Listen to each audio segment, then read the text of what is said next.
संविधान बचाने के उद्देश्य से संगारेड्डी जिले के जहीराबाद कस्बे में राष्ट्रीय राजमार्ग पर आईबी गेस्ट हाउस से संविधान संरक्षण पदयात्रा का आयोजन किया गया।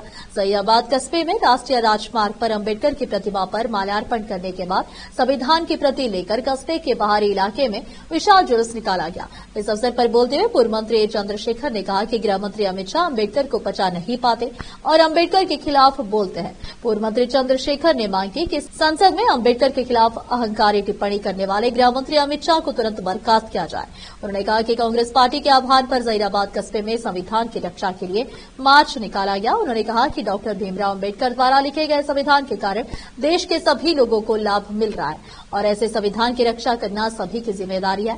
उन्होंने कहा कि अगर देश में संविधान की रक्षा करनी है तो यह केवल कांग्रेस पार्टी से ही संभव है। उन्होंने जय बापू, जय भीम, जय संविधान के नारे को जन जन तक पहुंचाने का आह्वान किया।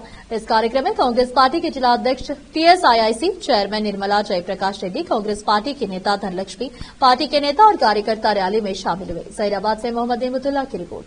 देश विदेश और स्थानीय समाचारों के लिए चैनल को लाइक, शेयर और सब्सक्राइब जरूर करें। जय भीम जय संविधान अने निनादंతో జైరాబాద్ కాన్స్టిట్యున్సీలో ఈ యాత్ర స్టార్ట్ చేయడం అనేది జరిగింది। ఈ యాత్ర పేరు రాజ్యాంగ పరిరక్షణ పాదయాత్ర।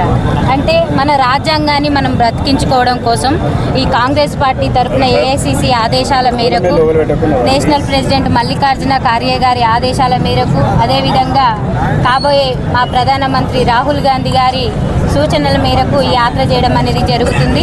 అదేవిధంగా ఇక్కడ సీఎం రేవంత్ అన్న రెడ్డి గారి ఆధ్వర్యంలో, అదేవిధంగా పిసిసి మహేష్ కుమార్ అన్న గారి ఆధ్వర్యంలో కూడా ఈ ప్రోగ్రాం అనేది మన తెలంగాణ రాష్ట్ర వ్యాప్తంగా చేయడం జరుగుతుంది। ఈరోజు ఏప్రిల్ 2వ తారీఖు నుండి 8వ తారీఖు వరకు కంపల్సరీ ఇక్కడ సంగారెడ్డి జిల్లా జహీరాబాద్ కాన్స్టిట్యున్సీలో మరి పెద్ద ఎత్తున జై బాపు, జై భీమ్, జై సంవిధాన్ కార్యక్రమాన్ని మరి ముందుకు తీసుకెళ్తున్న మరి ఇన్ఛార్జి చంద్రశేఖర్ గారికి, మరి కాన్స్టిట్యున్సీ ఇన్ఛార్జి వచ్చిన ధనలక్ష్మి గారికి, మరి ఇక్కడ విచ్చేసిన సోదరులకి, సోదరులందరూ కూడా మండల president, block president, town president అందరికీ కూడా నమస్కరిస్తూ ఈ కార్యక్రమం ఏఐసి నుంచి పిలిపివ్వడంతో భారతదేశం మొత్తం కూడా ఈ కార్యక్రమం చేయడం జరుగుతుంది। ఇలాంటి ప్రోగ్రాం ఈరోజు భారతదేశం అంతా కూడా ఈరోజు కాంగ్రెస్ పార్టీ నిర్వహిస్తున్న తరుణంలో ఈరోజు 75 సంవత్సరాల స్వాతంత్రానంతరం ఈరోజు కేంద్ర హోంమంత్రి అమిత్ షాకు ఈరోజు గుర్తొచ్చింది।